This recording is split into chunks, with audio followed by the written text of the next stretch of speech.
संत कधी आपल्या मुखानं स्वतःचा महिमा सांगत नाहीत. दुसरी अडचण आहे का? मी पहिली अडचण सांगितली, मोठी माणसं स्वतःची मती स्वतःच्या तोंडाने सांगत नाही. आणि दुसरी अडचण असं आहे, तुमच्या माझ्यासारखे सामान्य माणसं आहेत ना, तर आपल्याला महात्म्याला ओळखण्याची क्षमता आपल्याकडं नसते. संत स्वतःची जाहिरात करत नाहीत आणि आपण आपल्या दृष्टीनं संतांना ओळखू शकत नाही. पण आपल्यामध्ये दोन दोष निर्माण झालेले आहेत. एक, आपण संतांना कधी संत म्हणत नाही आणि संत नसणाऱ्यांना संत म्हणतो. हे दोन दोष आपल्याला. ऐका, संतांना संत न म्हणणं हेही अज्ञान आहे आणि असंतांना संत म्हणणं हेही अज्ञान आहे. अजून पुढे ऐका, संतांना संत नाही म्हटलं तर त्यामध्ये जास्त नुकसान नाही, पण असंतांना संत म्हटला तर त्यामध्ये फार मोठं नुकसान आहे की तुम्ही त्याच्या नादाला लागून त्याच्यासह तुम्हाला नरकामध्ये जाण्याची शक्यता आहे. तुम्ही असंताला ओळखलं नाही तर. आपण हे लक्षात ठेवा. माणसाला अमृत नाही कळालं तर चालेल, पण विष कळायला पाहिजे. लक्षात ठेवा. भले अमृत तुम्हाला न कळू द्या, पण विष ओळखण्याची क्षमता तुमच्या अंगामध्ये आहे. तुम्हाला चांगलं न कळू द्या, पण वाईट ओळखण्याची क्षमता तुमच्या अंगामध्ये असण्याची गरज आहे. लक्षात ठेवा. केव्हा आहे? तुम्हाला चांगलं न कळू द्या बरं, पण वाईट मात्र तुम्हाला नक्की कळावं. तुम्हाला गाईचं दूध नाही कळालं तरी चालेल, आमचं त्याच्याबद्दल काही म्हणणं नाही, पण दारू कळू नये ही आमची इच्छा आहे. म्हणजे कळून म्हणजे माहीत होऊ नये. तुम्हाला दूध न कळू द्या, पण दारू कळावी अशी आमची इच्छा आहे. झालं. तुम्हाला श्रीखंड नाही कळालं तरी चालतंय, पण तंबाखू कळली पाहिजे अशी आमची इच्छा आहे. लक्षात. आमची इच्छा अशी आहे. आपण केव्हाही लक्षात ठेवा कसा प्रकार आहे.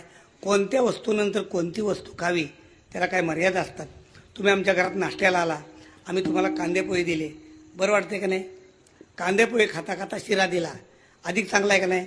शिरा खाता खाता भजी दिली, अजून चांगला आहे का नाही? भजी खाता खाता गुलाबजाम दिले, अजून चांगला आहे का नाही?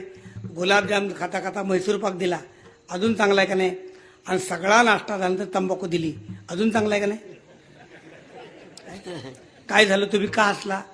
हा सगळा चढता क्रम कुठेतरी ढासळला का नाही? हे तुम्हाला कळावं. लक्षात ठेवा. मला काय सांगायचंय, बाबा संताला न ओळखण्यामध्ये आपली हानी आहे नक्कीच. कोणती हानी आहे? ज्ञानोबा सांगतात, महंताची या कोडी घरा आली या ओढी, मानू नेनता अपरवडी मुद्दल तुटे. महंताच्या कोडी म्हणजे मोठी माणसं आपल्या घरात आली तर त्यांची योग्यता तुम्हाला कळालं पाहिजे. पण तुम्हाला जर योग्यता कळाली नाही आणि तुम्ही जर त्यांचं आदरातिथ्य केलं नाही तर काय होतं? ज्ञानोबा सांगतात, मानू नेनता अपरवडी मुद्दल तुटे. आत्तापर्यंत जे काही पुण्याचा संचय झाला असेल ना, त्याच्यातलं पुण्य कमी होईल बाबांनो. संत विनमुख गेले तो. संतासी तो नाही सन्मानाची थाड, संताची तो नाही सन्मानाची थाड,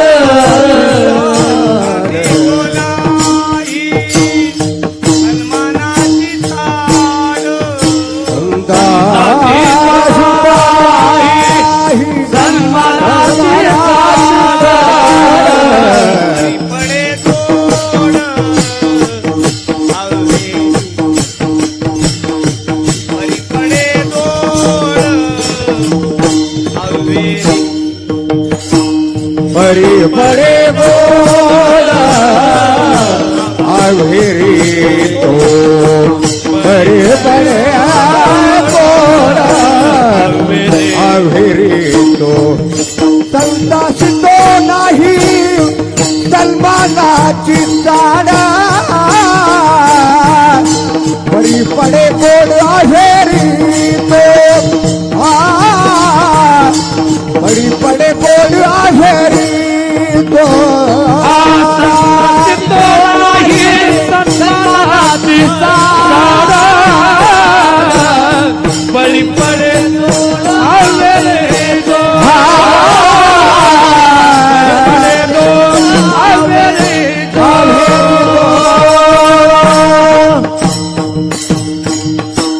तुकोबाराय सांगतात, संतासी संताची तो नाही सन्मानाची चाड. संतांना सन्मान नको आहे हो. संत सन्मानासाठी हापापलेले नाहीत. पण तुम्ही जर त्यांचा अपमान केला तर तुमचं मात्र मोठं नुकसान आहे.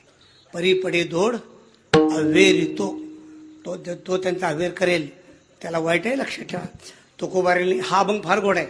या अभंगामध्ये तुकोबारांनी संतांना विनवणी केलेली आहे की तुम्ही एखाद्याच्या घरी गेलात तर त्या ठिकाणी तुमचं जर औचित्य झालं नाही, आदरातिथ्य झालं नाही, तर त्या बिचाऱ्या माणसाला अधोगतीला जावं लागेल. कृपा करून तिथं तुम्ही जाऊ नका. त्यांनी संतांना विनवलेले आहे. मनवोनी तया नवदावे ठाया होतेसे घातया दुर्बळाचा. मी एक भाग सांगितला की तुम्हाला संतांना ओळखता आलं नाही तर काय अडचण आहे. अडचण आहे तुमच्या सुकृतातलं जे पुण्य आहे ते पुण्य कमी होईल, हा धोका आहे. आता दुसरा, संतांना नाही ओळखलं तर तुम्हाला कमीत कमी तुमच्या पुण्यातला काही भाग कमी होईल. पण तुम्ही असंतांना जर ओळखलं नाही तर मग मोठं नुकसान आहे, लक्षात ठेवा.